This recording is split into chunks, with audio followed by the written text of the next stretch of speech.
I want to welcome Victor Bout to the show. Thank you very much for agreeing to be here. I know you've gone through a very trying experience, and I want to be respectful of that. But I do think we need to, talk about some issues to clear the air. So thank you very much. Let's just start from the beginning. You were arrested in 2008 in Thailand as part of a DEA, a Drug Enforcement Agency sting. Can you walk us through, from your perspective, what happened in Thailand, and then how did you get from there to a courtroom in the United States? Good evening, Scott. It's nice to talk to you, and thank you for giving these opportunities, especially at this time and day where we're all facing a severe danger of the full world extermination. Because those crazy politicians, especially from the White House, are pushing us closer and closer to the nuclear Armageddon. Well, Thai's story is very simple. First of all, I was doing my business in Africa and the Middle East mainly, and never have anything to do or somehow harm any American interest. More going or conspire with somebody to go and to kill Americans in Colombia. This is a magic glue. Those magicians from the Southern District of New York and U.S. attorney using to stick you and get you life sentence, nothing works better than to bring to the pool of jurors in the Southern District of New York. Majority of them, very well, are liberals, and they are freshly mint Americans. So whatever, you just, show them one finger and they say, what to do. If you tell them to jump, they're going to ask you how high we have to jump. That's actually what's happened. That's why even my, presiding judge, even on the sentencing told, look, he's a businessman. You're not really committing any crime, but she forced to, follow the guideline and give me 25 years, which is, ridiculous. For what? For the thought crime? Because I was sitting with the undercover agents and they charged me with a conspiracy? What DA have to do with this case? I never been involved in any drug trade. For me, it's very simple. On the trial, Scott, you would not believe it. They have to disclose how much they spent. And they spent just to catch me $150 million. These two dupe bloody undercover agents, one is a Mexican, another Guatemalan. They've got, from my case, like one was $8, another $10 million of taxpayers' money. So the DA spent $150 million to frame me, to catch me, and spend for what? Couple trips to Europe, one trip to the Thailand? Give me the break. It's all about, siphoning money from the taxpayers. That's why America now is a nice, good, shining apple eaten inside for the, bunch of the worms until the only shell is left. This is, in a nutshell to tell you what's really happened. And then I was not even extradited. Thai court never even finished with me. I still had a hearing there, and what they did, director of that jail where they hold me, because Americans only got 3 days. Even these 3 days, extradition transfer would not happen, and it wouldn't happen because court says, listen, we still have a hearing with this gentleman because appeal court ruled wrongly because they couldn't change facts of the case. The only facts of the case in Thailand are established by the, first trial court, not the appeal court. Appeal court has to check whether all procedures been followed up. And now, think of this. Appeal court was gathered when the Thailand went into the lockdown for 3 weeks because they have this riot and attempt of revolution, if you remember. And then exactly in the same time, when the entire city was burning and literally in smoke, apparently 3 judges who not even supposed to be in this panel ruled that I has to be extradited. The judge, my judge who actually read that decision said immediately to my lawyer, do urgent appeal to the Supreme Court. We qualified that Supreme Court hear this case. And they accepted my appeal. What Americans are doing, they immediately sent another extradition request, now trying to charge me with some wire fraud, apparently, because some purchase of some airplane went wrong somewhere in the world. So guess what? Later on, they dropped that case, yeah, but they stick to this one. And they knew that this, and in the trial, all this agent been called several times lying to the judges. Same in Thailand, same here. And guess what? Nothing can, stop them to achieving what they want. Finally, they've got their $150 million deal out of this. After me and before me, they went exactly same scenario, same indictment, everything same. Another 12 people on exactly like a, travel circus show, traveling from one city to another, doing exactly the same. Then they retired, and now they're traveling to giving the lectures. How good they are of the law enforcement. How many of the, bad guys they caught. How strong they help American security. Yeah, right. And then look, when Victor, there is no defense from conspiracy charges in America. So doesn't matter what you say or how you do or which appeal you do. Oh, this is a bad Russian. By that time, demonization of me already started. I was a character of that, Nicolas Cage, even on trial. When judge asked the agent, what you know about Victor? Oh, they said, very simple. We watched that movie. We read that book. Do you have a Russian interpreter in your team? No, we only had the Spanish. That's enough. And this is a quality investigative job of DAA. It looks like a joke. I think it's important to step back just a second and remind the audience about what was going on in 2008, 2009, 2010, because that was the period that we're talking about here.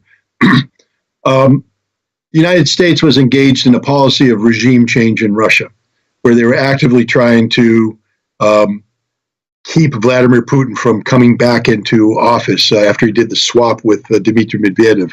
And a key aspect of this was the demonization of all things Russia, to engender Russophobia in the minds of the American people. And to do that, they needed a bad guy. You became the bad guy. You became the symbol of everything that's bad about Russia, everything that's evil about Russia, why Russia can't be trusted.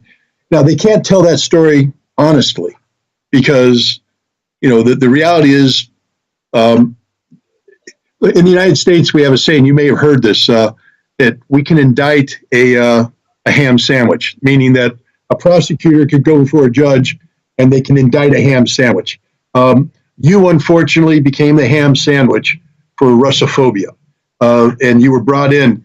I don't know the details of your business life, and I don't need to. That's your business. It's not my business. The question here is, were you guilty of the charges that were proffered against you, and were you given a fair defense? And when you have a judge, and I've read her since then, she's now retired and she's spoken out, and she said that she had no choice. She had to sentence you to 25 years because the jury found you guilty of the crimes. But she said if she had been given the opportunity, she wouldn't have sentenced you to that thing because the crimes you were accused of committing, what the case they even made against you didn't fit the sentencing guidelines. And as you pointed out, and I've read your lawyer's appeals, he said they never made the case, and I believe it. I mean, I've looked at the material superficially. I'm not a lawyer, but I don't believe they made the case beyond a reasonable doubt to say there's too many inconsistencies in the case, too many contradictions. They were caught in too many lies. The old saying of one lie, all lie should apply. And so when you have a DEA agent on the stand or a witness and they lie, that means you must dismiss everything they say. But again, this was the Southern District of New York. They never lose a case, and they you unfortunately got caught in the middle of it. So I think your story is extraordinarily important for a couple of reasons. One, as an American, I think it's important that we continue to expose the fact that our justice system is anything but. It's not a system of justice. It's a system of government domination, that if the government wants to send a signal wants to shape opinion, they will pick somebody and they will use that person as a guinea pig to make the case. You, unfortunately, I believe, were the guinea pig for America trying to paint Russia in the worst possible light, to create a demon figure, a bad guy, to promote Russophobia. And it's a tragedy. Because what people don't understand, and I know I don't want to dig into this too much, but you lost how many years of your life in the American prison system? A lot. You spent a lot of time. It was 14 years and 9 months. Yeah. I mean, and I hope everybody listening here understands that. You sacrificed 14 years and 9 months of your life, and more than that, because remember, you were detained in Thailand in 2008. And so you lost that period too. For what? For a political show designed to shape public perception. You're a victim of the war of propaganda that took place. I'll ask you just simple quick. How many Americans have you killed? Zero. The answer is none. Yeah. How many Americans have you plotted to kill? No one in my life. Yeah, I don't kill right. No one This in is my my life. point. And I'm not intending but to. Yeah. But you're the most evil man in the world, according to the American press. And this is wrong. According to the bite. Pardon? Yeah, according to the bite of all the, so-called Hollywood, and media, complex. No, I agree. And so, look, my heart breaks about this story because I know what it's like to go to prison falsely accused. I only spent 3 years away from my family. You spent 14 years, 9 months. And I'm trying to impart to the audience how devastating that is. I mean, we look at you today, you're free, but you lost 14 years, 9 months. You have a family you didn't get to see for that period of time. I don't want to get into the prison experience, except to ask this. Was it a just system? Were you treated humanely, or was it something different? I mean, you don't have to get into details, but just roughly speaking, they put you away for 14 years, 9 months. Did they treat you as a human being, or did they treat you as an animal?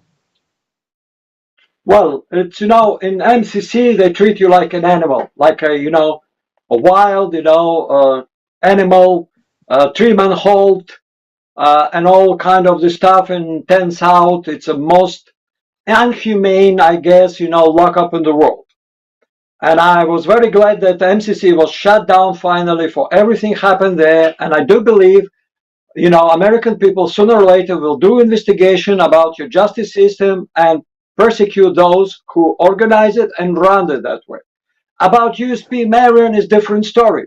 I've been treated fairly there because there is a, professional who do the job there.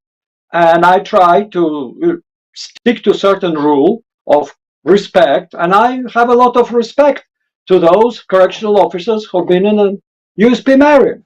I had no problem, and I was, as I told you, was treated fairly over there. Despite they attempt something for the prisoners, the system is set up such that it's becoming a whitewash. It's a warehousing of the people, waste of human beings, and just, killing people's life and time of doing nothing, of not being productive members. There is no any meaningful rehabilitation program or vocational training program. All that is just, whitewash to pass new budget. And by the way, let me tell you, most of the time in USP Marion, I was kept in so-called communication management unit. Communication management unit was not controlled by BOP, it was controlled by CTU. That's another very strange creature. And guess what? The budget for this CMU inmate was close to $1 million a year, while in BOP, the budget is about what now? 39, 42, whatever is latest figure you can check in the federal bulletin, they publish every year. So somebody again prepared a nice scheme how embezzle the money from the taxpayers. That's another, I want again to bring attention. Look, everywhere you touch in America, and American administration bureaucrats are great to organize a perfect, corruption scheme. They always figure pointing in other countries, there is a corruption there is a corruption there, but they are master champions of the fraud, corruption, embezzlement, and the waste of the taxpayers' money. That's exactly what's happening. Yes, this staff was, trying their best, in USP Marine to try to do, majority of them are, let me tell you openly, they support normal, family values. They support Trump. They are, pro, in a good sense, Second Amendment and so on. So we have a decent, good relation with the majority of the CEOs, and I was always treated fairly. I can't say anything, than that.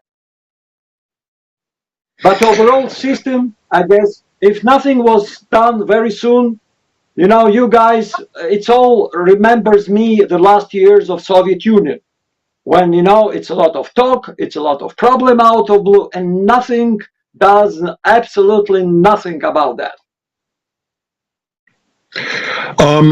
Without giving away, anything that shouldn't be given away, what kind of support did you get from the Russian government while you were incarcerated? Were your family able to connect with you? Did the Russian government support you, or were you left to your own devices? Well, I was surprised that the Russian government from get-go, almost from the day I was arrested in Thailand, counselors came and visited. They provided whatever assistance they can. There was a regular visits. They tried their way in Thailand to, return me back home. It's failed. Then in New York, I was always been visited by the consular workers. Embassy was very kind. Even ambassador visited me. There was a regular visits from the guys. They even subscribed me for the Russian newspapers for all that years, which is also significant, effort from their side, and I'm very appreciative for that. How about your family? Were you able to be in contact with your family?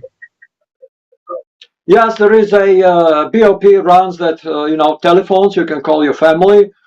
Basically, that's fine, except that in this CMU, Communication Management Unit, you're only able to do 2 calls a week, 15 minutes each, and you have to sign up like 2 weeks before for the slot of the time when you're going to call them, and if you miss it or phone's down, it's your problem. They don't reschedule it anymore. So this is a very, in my opinion, very stupid. If it's Communication Management Unit, you would think that the guys would be giving, at least enough opportunity to communicate, and they're going to check with whom you communicated.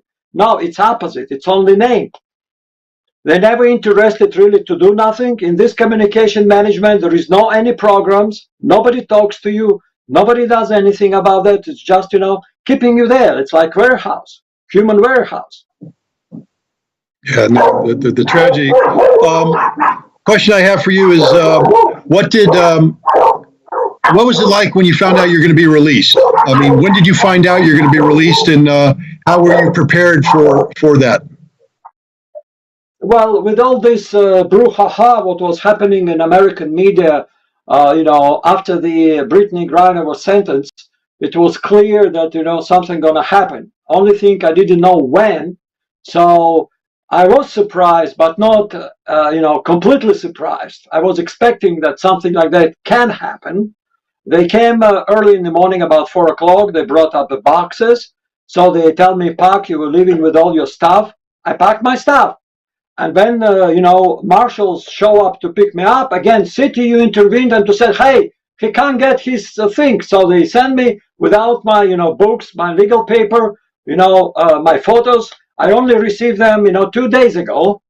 And still, something is missing. Like they never sent me my tablet, which I purchased, and it's my property, and with all my MP3 songs there, looks like, your famous right for your personal property are not anymore applicable in America. They're just stealing your stuff, and there is no accountability for that.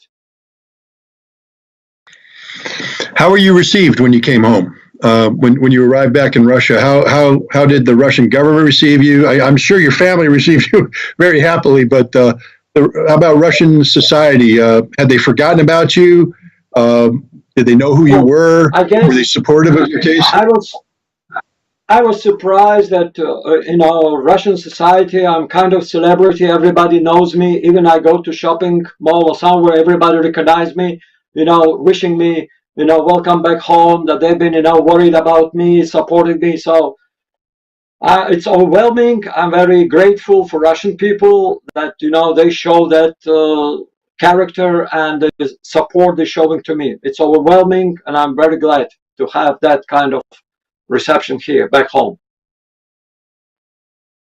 Now, the person that was released in exchange for you, Brittany Griner, has come back, and she's being used as a showcase again for how bad Russia is, how unjust the Russian system of justice is, how bad she was treated in prison, and designed basically to use her story to turn the American public against Russia.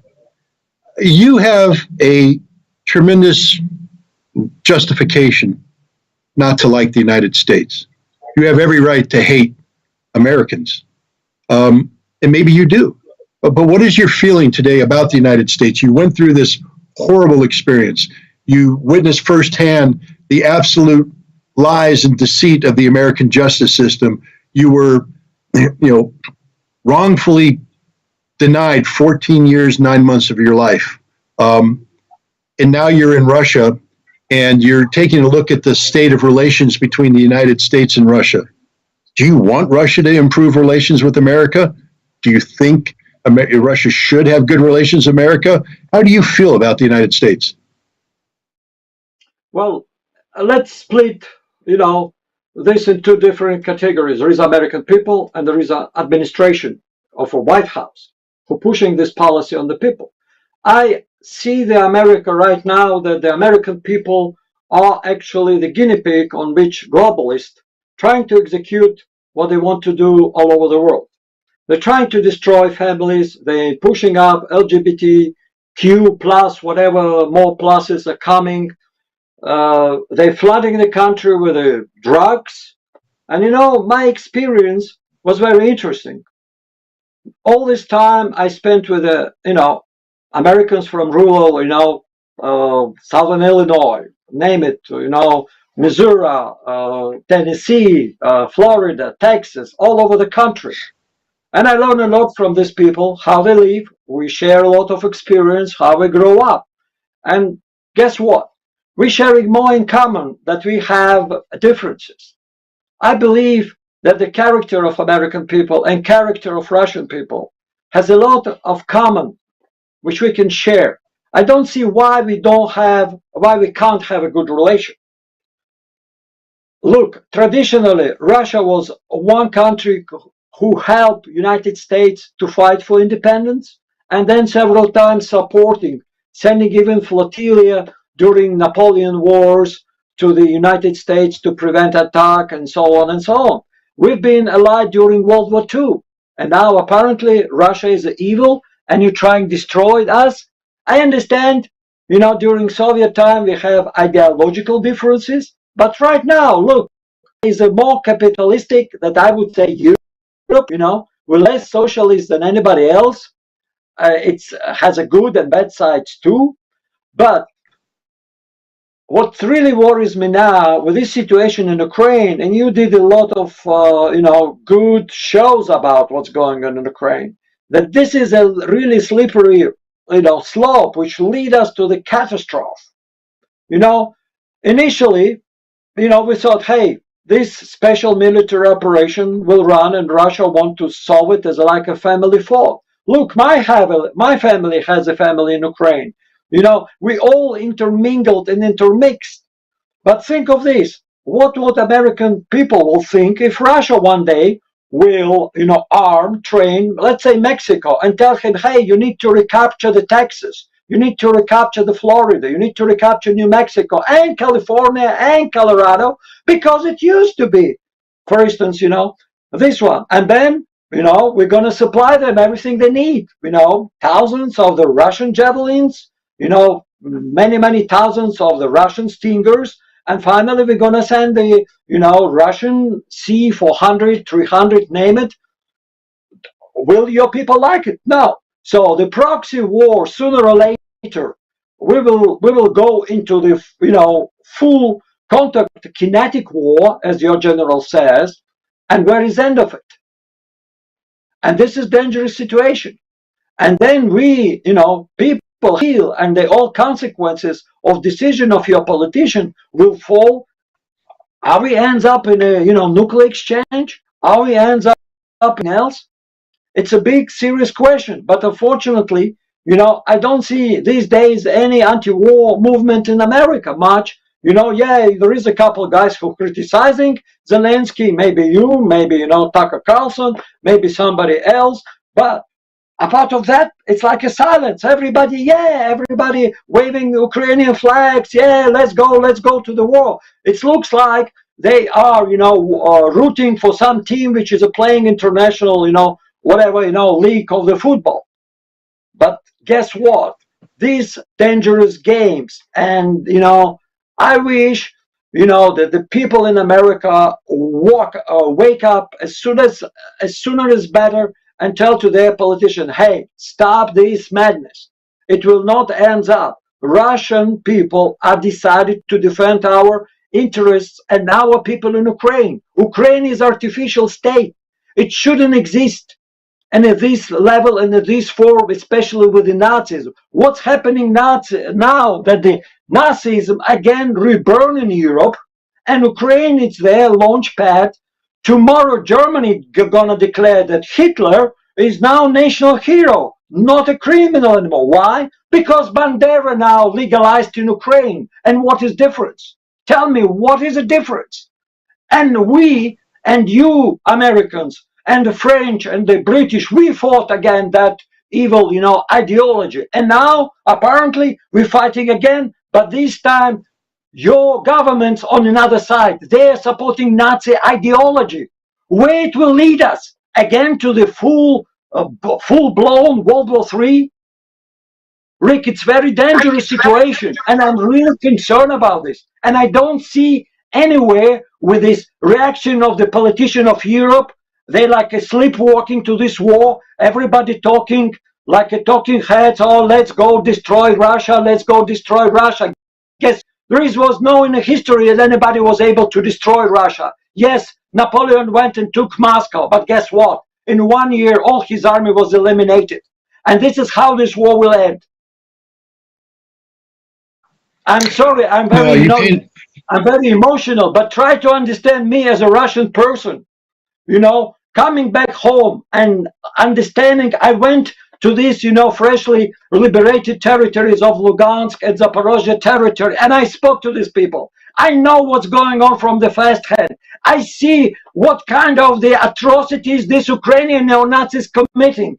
And for me, it's very painful to see in your media all these people talking like they become a Nazi propaganda departments for these people. And nobody really exposing them for what you are. And your taxpayers' money going to finance them, the killing and shelling for past 8 years.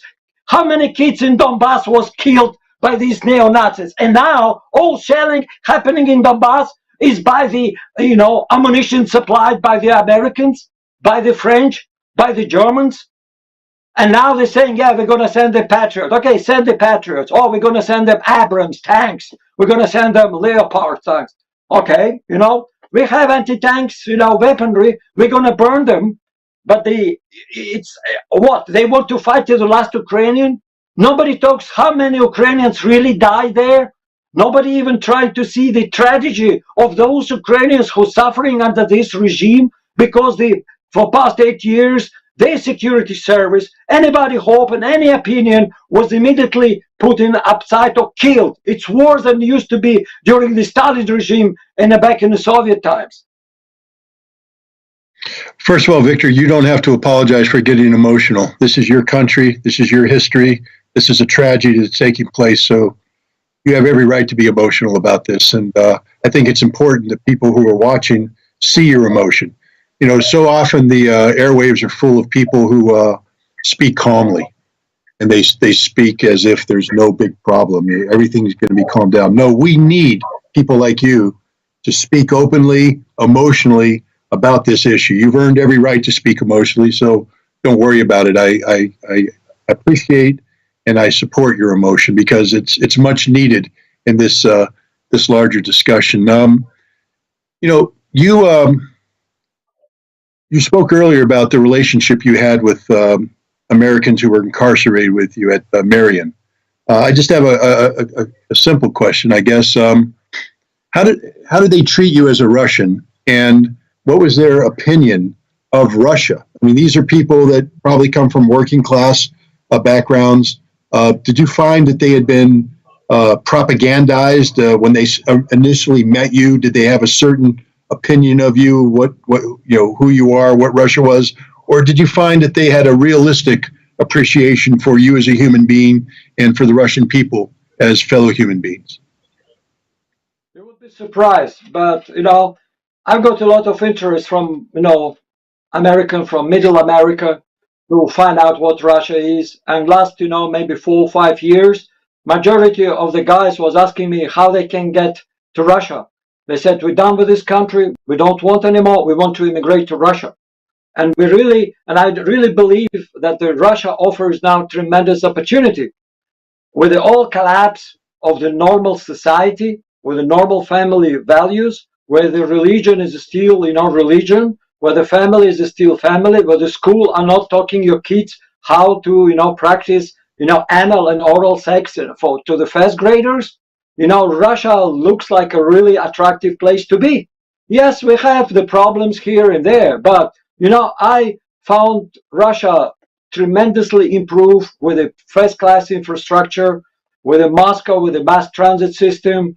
Yes, there is a problems. We've been under all kind of the sanction. In fact, West now put on Russia more than 11,500 sanctions of all kinds. But look, still, our economy is functioning. In Moscow, any shopping mall or supermarket, you can find everything you dream of. It's all available. Yes, there is an inflation, but overall, I don't see any crisis or any, you know, tension within the society. Moreover, Russian society now consolidated and fully supporting this, you know, war effort which is going on. And by this, you know, past 40, 45 days since my release, I don't see anyone who would tell me privately that he don't support this mission.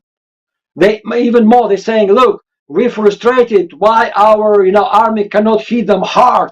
We need really to, you know, step up efforts and really do it. Why we missed the opportunity on beginning of this to bomb them, to destroy this, to destroy that. And this is, you know, surprising to see this way. I'll just touch on one last serious question, and then if you forgive me, I don't want to end with the kind of tense emotion. So I want to ask two questions just as a personal level. But the serious question touches on what you talked about. You left Russia in 2008. Russia was 8 years removed from the decade of the 1990s, which many people believe is one of the most horrible periods of Russian history since the Second World War, the period of Yeltsin, the economic collapse, etc.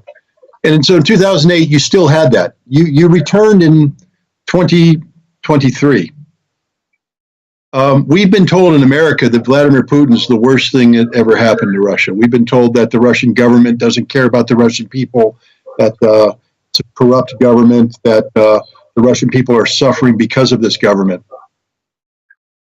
From 2008 to 2023, what changes did you see in Russia? Did you see same? Did you see improvement? Did you see it getting worse? What was your impression of Russia when you came home? It's like you're coming back to the future. I came back to the Russia of my dreams. You know, the country is changed beyond recognition. Moscow, especially area where I live around, is changed so much I couldn't really recognize where I am. Highways, real good quality highway system with the toll roads and free roads, Now you can drive, on this road from Moscow to St. Petersburg to the south. Everything is a functional, everywhere, modern, high class, service, gas station. City is a change beyond recognition. Moscow now having the biggest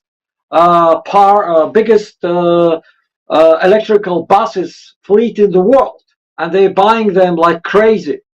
The you go to Moscow so clean, even in the winter. Usually, the winter in Moscow was miserable. This time, I'm enjoying the Moscow. Look on the pictures how the Moscow look in the night now.